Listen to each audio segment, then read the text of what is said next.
We're back.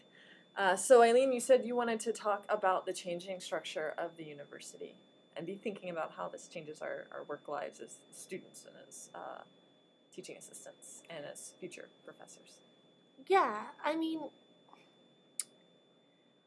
one of the other reasons why people in Quebec mobilized around the idea of tuition hikes wasn't just that tuition hikes are obviously put us into more debt slavery, but also because of the rhetoric that was used to justify them.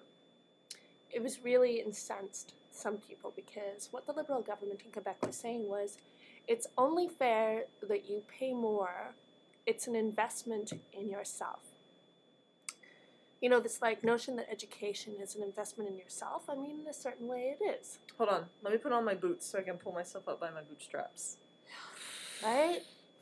Oh, you should have to pay a vast amount of tuition because,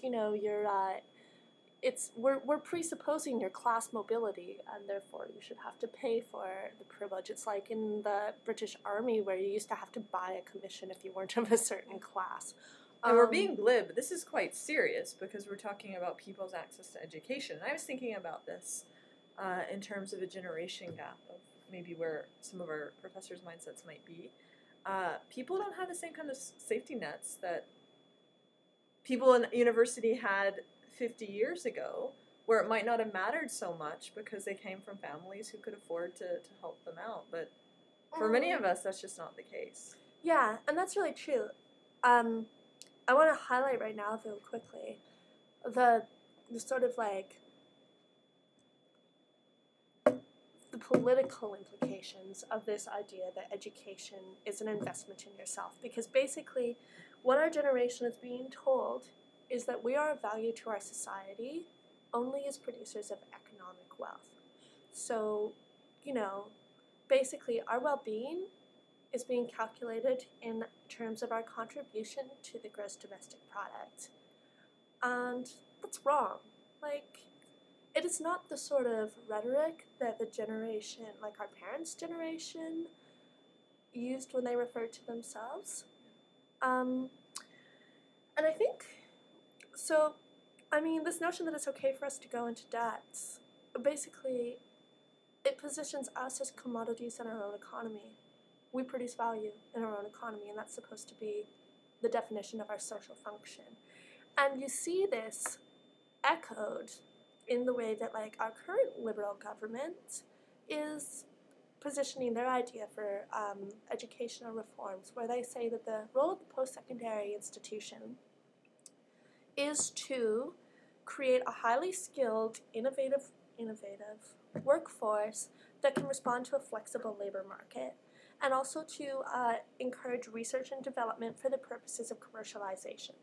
Both of these are purely neoliberal economic values. They have nothing to do with anything besides neoliberal economic values. And they basically reduce us as human beings to simply producers of a very, very narrowly defined notion of wealth. And even if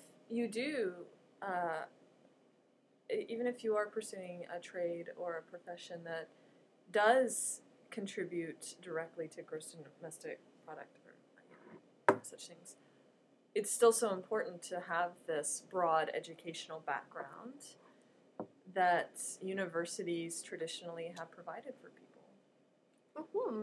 There's been a long-standing, a lot of people who maybe work very hard in the trades are also very, very active in culture in their communities and broader. Sure. I know so many people who work as carpenters and then also, are filmmakers.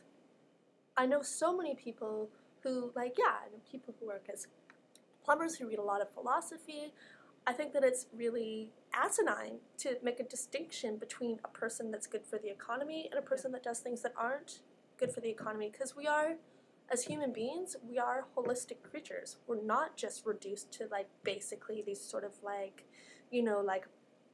bits in an economic data system. And so I think this is one of the reasons why this rhetoric of us having to invest in ourselves, actually, when you understand its implications, is really serious, and I think that it's incredibly important for us to show the government that's in power right now that we value our education as something more than just an economic proposition. More than just job training. Yeah. So, thank you for listening through this series. I hope you have enjoyed it. So, a couple last announcements. Bargaining Mobilization Committee social on Thursday, August 9th from 3:30 to 5:30 in the Grad Club. I imagine it's drop-in. Yeah. Chat with members of the Bargaining Mobilization Committee. If you'd like to contact the bargaining team directly, you can email me at president@gtaunion.com, and in a few weeks, Gabe Elias will be taking that email address over from me, so you will be reaching him as well through that. And look into the post-residency fees and start thinking about how student poverty and our TA lives all compound and interrelate and make a huge mess for us as we try to finish our degrees. And come tell us what you see in your departments. Yeah. Yes. Get back to us. Talk to us. Not just us, but to each your other. Stewards, to your union leaders, to each other, Your to departmental the university. associations. Let's just your families. start having a good time talking. The person at the post office. I did that. No, it's good. All right. Thank you very much, and we will be hearing from you soon.